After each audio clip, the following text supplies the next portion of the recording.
Homer, fluid c. 700 BC, was the famous great Greek epic poet of the ancient Greece, and perhaps the greatest of all time. He used to go from place to place as a bard and sing his poems in public. The famous Greek epics the Iliad and the Odyssey were composed by him and for the honor of being the place of whose birth 7 Greek cities contended. When old and blind, he is said to have wandered from city to city rehearsing his verses, and many believe to have lived 900 years before Christ, sometime after the reign of Solomon, the conventional date of which was c. 970 to 931 BC. It must also be noted that majority of historians believed he flourished c. 700 BC. It is only modern criticism that has called in question his existence, and has ventured to argue that the poems ascribed to him are a mere congeries of compositions of the early fabulous age of Greece. But the unity of the plan and the simplicity of the style of the poems go to condemn this theory in the regard of most Homeric scholars.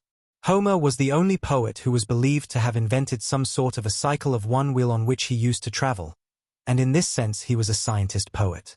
The story of the Homeric siege of Troy by Greeks is there in the Iliad.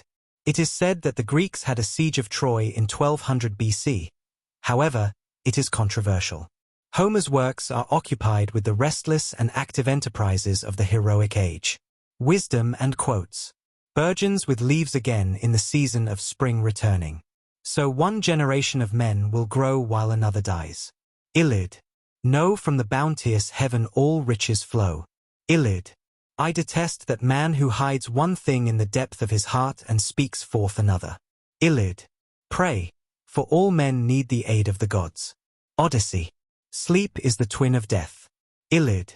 The tongue of man is a twisty thing. Iliad. Victory often changes her side. Iliad. There is nothing worse for mortals than a wandering life. Odyssey. How prone to doubt, how cautious are the wise. Odyssey. Youth is quick in feeling but weak in judgment. Iliad.